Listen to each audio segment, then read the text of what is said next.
जय सीताराम जी। भगवत प्रेम और उनकी प्राप्ति, जिसके मन में भगवत प्रेम की इच्छा जाग उठी है, जिसके मन में भगवत प्रेम की इच्छा जाग उठी है, उन्हें दूसरे सारी इच्छाओं का सहज ही त्याग करना पड़ेगा। इस वस्तु मात्र का ही संग छोड़ना पड़ेगा जो भगवत प्रेम के पथ में बाधक हो, फिर चाहे वो वस्तु लौकिक दृष्टि से कितनी ही गौरव की और परम सुखदायी ही क्यों न समझी जाए।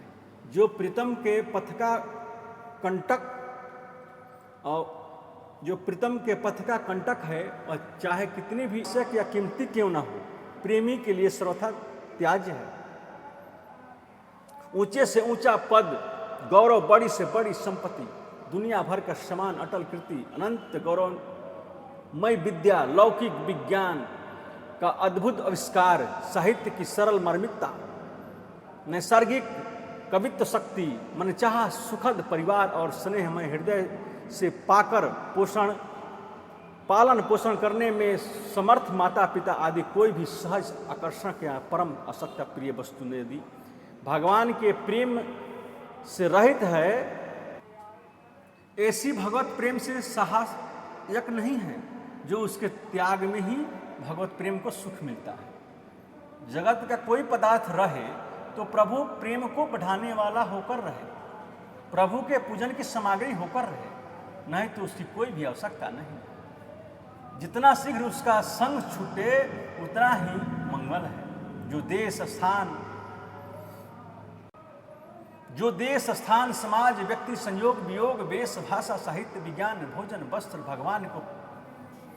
भगवान के प्रेम को गाने वाला है, भगवान के प्रेम को जगाने वाला है, भगवत प्रेम को बढ़ाने वाला है, भगवत प्रेम से पूर्ण है। बस प्रेमी अपना सब कुछ खोकर किसी भी बात की तनिक भी परवाह न करके उसी को चाहता है, उसी को ग्रहण करता है, उसी में रमण करता है।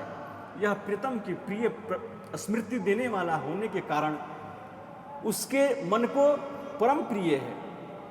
फिर चाहे लौकिक दृष्टि से यह पदार्थ कितना ही हीन और दुखदायी क्यों न माना जाता है।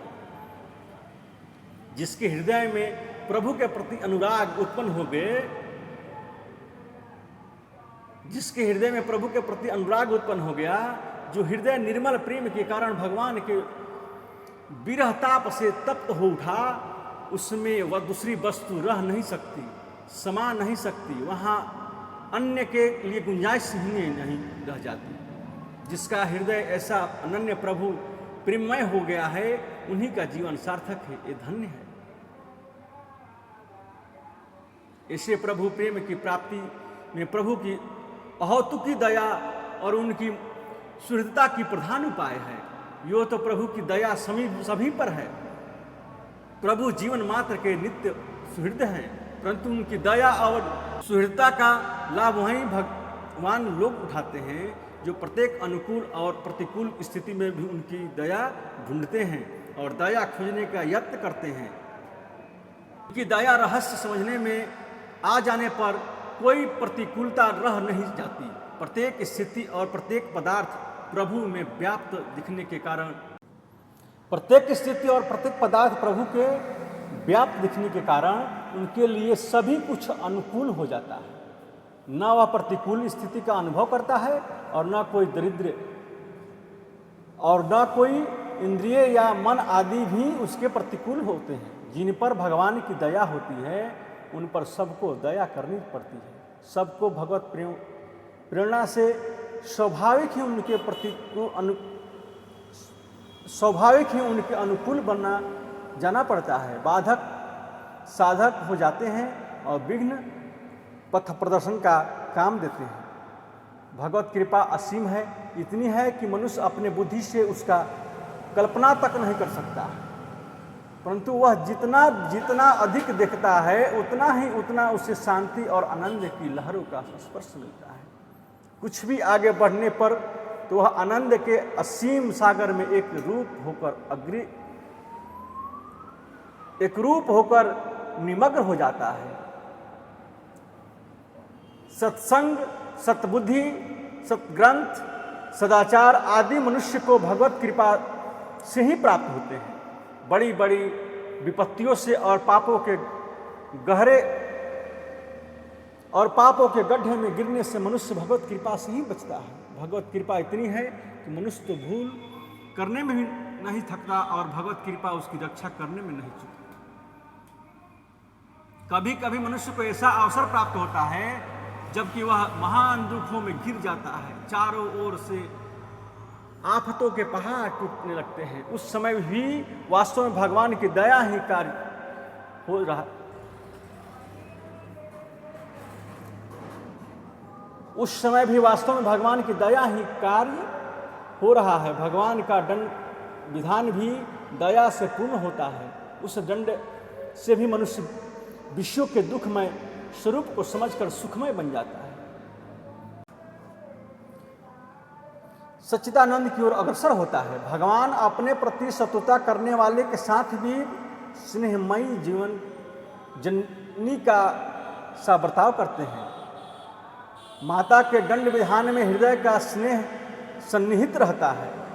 जब लौकिक माता भी कभी अपने बच्चों के प्रति निर्दय नहीं हो सकती है, तब संसार की सारी भूत भविष्य वर्तमान की माताओं का स्नेह जिस श्याम सुंदर के स्नेह सागर की एक नानी सी बूंद है, वे भगवान जीवों के प्रति कैसे निर्दय हो सकते हैं। भगवान की दया का अवलंबन जीवन के लिए परम अवलंबन है। इससे बड़ा सहारा और कोई नहीं हो सकता।